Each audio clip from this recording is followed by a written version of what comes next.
The crisp autumn air carried a slight chill as Johnny Depp walked through Central Park, his boots crunching softly against the fallen leaves scattered along the pathway.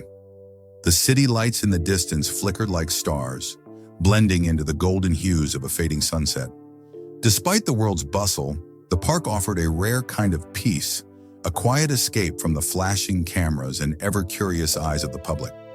Tonight, he had needed that escape. Wearing his signature fedora, dark sunglasses, and a trench coat, Johnny had mastered the art of moving through spaces unseen, even in the city that never slept. But as much as he sought solitude, something stopped him in his tracks. A sound that didn't belong to the rustling trees or the distant hum of traffic. It was the unmistakable sound of someone crying. Soft, broken sobs drifted through the cool air. He turned his head, scanning the area until he saw her. A woman sat alone on a weathered wooden bench beneath an ancient oak tree, her face buried in her hands. Her long auburn hair cascaded over her shoulders, catching the dim glow of a nearby lamppost. Next to her, a small suitcase rested against the bench, an ominous symbol of displacement. Johnny hesitated. He wasn't one to intrude on a stranger's grief. He understood the sanctity of pain, the way it could make a person want to disappear into the shadows, unnoticed and untouched. But something about this woman, about the way she seemed so small, so defeated, made him step forward. "Mind if I sit?" he asked gently. The woman jolted slightly at the unexpected voice. She wiped at her tear-streaked face and lifted her head. Her hazel eyes, red from crying, locked onto his. For a moment, she didn't respond. Then, as if deciding she had no energy to argue, she gave a small nod and gestured toward the empty space beside her. Johnny sat down, leaving enough space between them to respect her boundaries. He didn't press her for conversation, didn't offer empty platitudes about how things would get better. Instead, he let the silence settle, knowing that sometimes it was the only language sorrow understood. The woman sniffled and took a shaky breath. "You don't have to sit here," she murmured, her voice barely above a whisper. "I'm sure you have better places to be." Johnny shrugged. "Maybe, but I think I'm exactly where I need to be." She let out a weak, humorless chuckle, shaking her head. "You don't even know me." He glanced at her, his dark eyes filled with something unreadable. "Do I need to?" She looked away, her fingers clutching the sleeves of her coat as if holding herself together.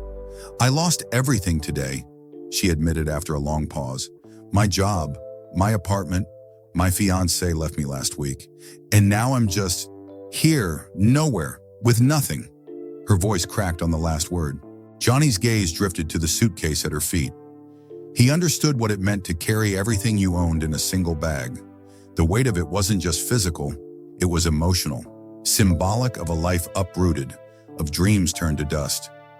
"That's a hell of a lot for one person to carry," he said softly. She nodded, blinking rapidly, as if trying to keep herself from crying again. "I was supposed to have a future, a plan. Now I have no idea what I'm supposed to do." She exhaled shakily. "I don't even know where I'm sleeping tonight." Johnny studied her, his heart tightening. He had been there.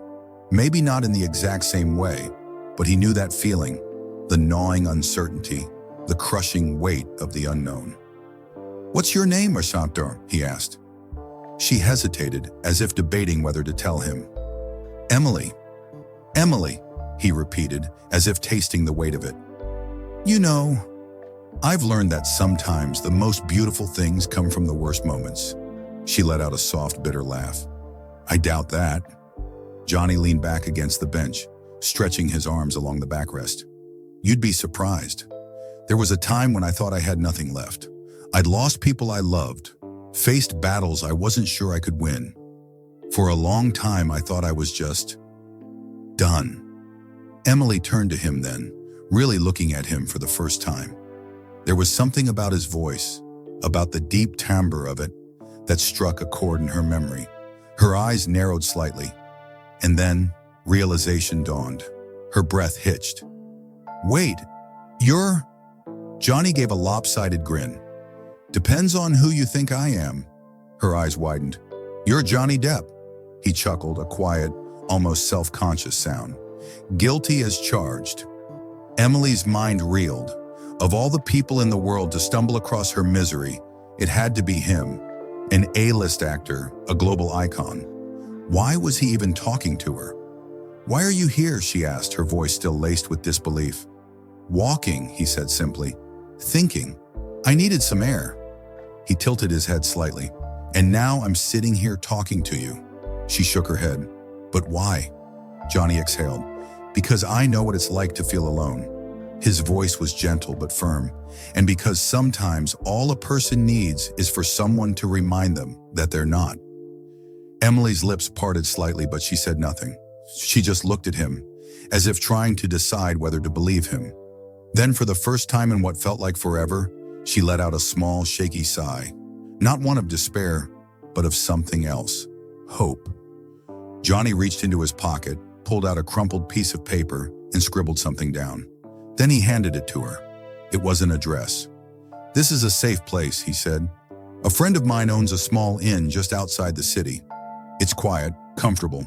Go there, get some rest. Stay as long as you need." Emily stared at the paper, her fingers trembling. I can't accept this." "Sure you can," Johnny said, standing up. "And you will."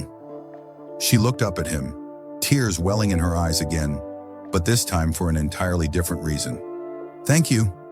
Johnny smiled, tipping his hat slightly. "Don't thank me yet.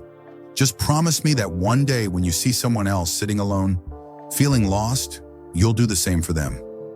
Emily nodded slowly, clutching the paper like a lifeline. As Johnny walked away, disappearing into the evening shadows, she felt something stir within her, something she hadn't felt in a long time. A reason to believe, a reason to keep going. And as she stood from the bench, suitcase in hand, heading toward a future she hadn't seen coming, she knew one thing for sure. One single moment of kindness had just changed her life forever.